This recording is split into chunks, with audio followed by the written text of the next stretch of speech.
करके यहाँ प्रभु चिंतन किया जाए। मां गंगा का कल कल विनाश करता हुआ यह सुंदर स्थान, आओ बैठ करके ठाकुर जी का स्मरण किया जाए।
कर्पूर गौरम करुणावतारम संसार सारम भुजगेन्द्रहारम सदा वसंतम हृदयारविंदे भवम भवानी सहितम नमः।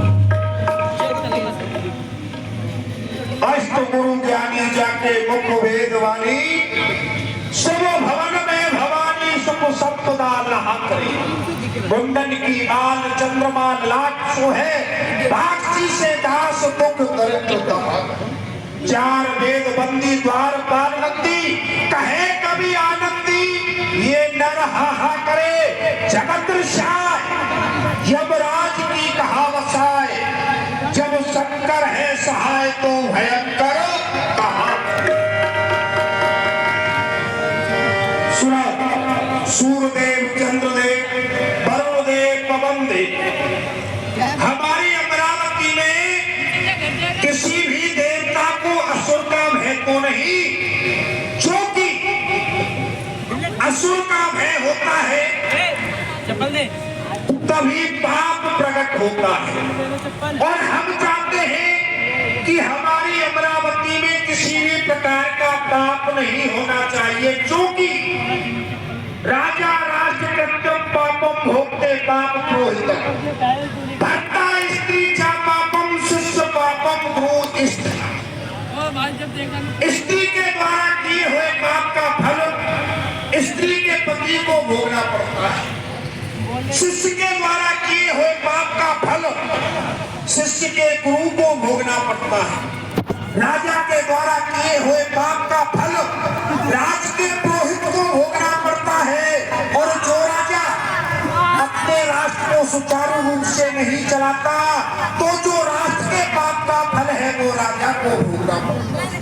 इसलिए हमें सुनाओ भैया, हमारी अमरावती में कोई पाप तो नहीं हो रहा है?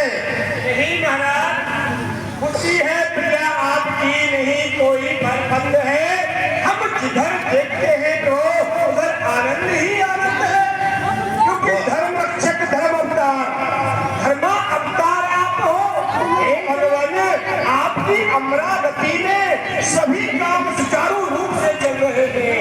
यज्ञ नियम जाप पूजा पाठ तप और दान सभी प्रकार से यहाँ बढ़ रहे हैं। पितरों को भोजन कराया जाता है, गौओं को भोजन कराया जाता है, गौ दान किया जाता है, पूजा पाठ किया जाता है, सभी काम सुचारू रूप से चल रहे हैं महाराज। तभी तो मैं देवों में देवराज, सुरों में सुरेंद्र राज कहता हूँ। नहीं हूँ तेज राशि में, नहीं हूँ जगतपति, चपला का रूप धरा चला चक्राता, सृष्टि को निहाल करता कृपा दृष्टि से दृष्टि कर पृथ्वी पर अन्न जाता हूँ। वरुण भरे पानी, पवन धुरावे चमन और अग्नि से पाचक का काम मैं कराता हूँ। ताज मैं परियों का हूँ, तुम देव जनों का रक्षपाल। वज्रधारी मैं प्रबल और दुष्ट जनों का ध्यान जिनका हरि में है, उनका रक्षक मैं सदा। जो नहीं भजते हरि को उनके लिए हो गरीब या बादशाह, दोनों पर मेरी सब नजर। पाप का त्यागन करो, धर्म से उठे रहे। नर वही उत्तम है जो पालन करेगा ये नियम। घर नियम छूटे हुए तो मैं बनूंगा उसका यम। परंतु ये क्या,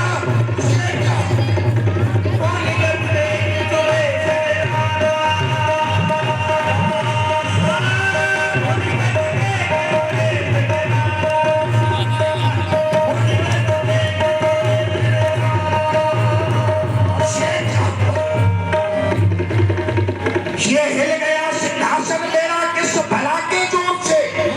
आंधी या तूफान आया है किसी ओर से, समझ में नहीं आता।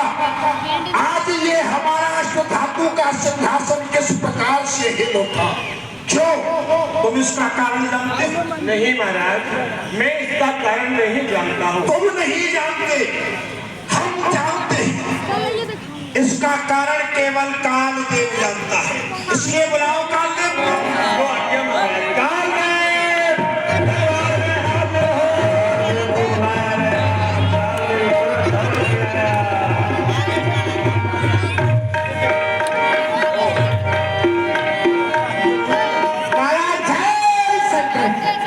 आओ कालदेव, सुनाओ, ठीक तो होगा?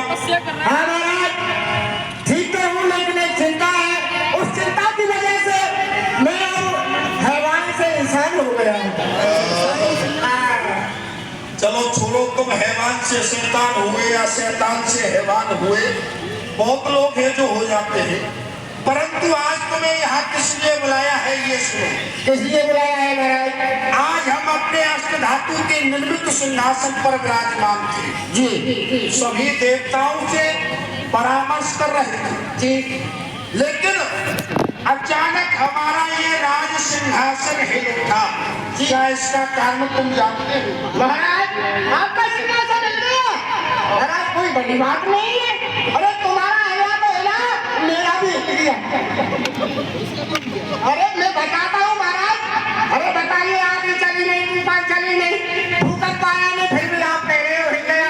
कैसे हिला? कैसे हिला जानते हो? जाने और किस कारण से हिला?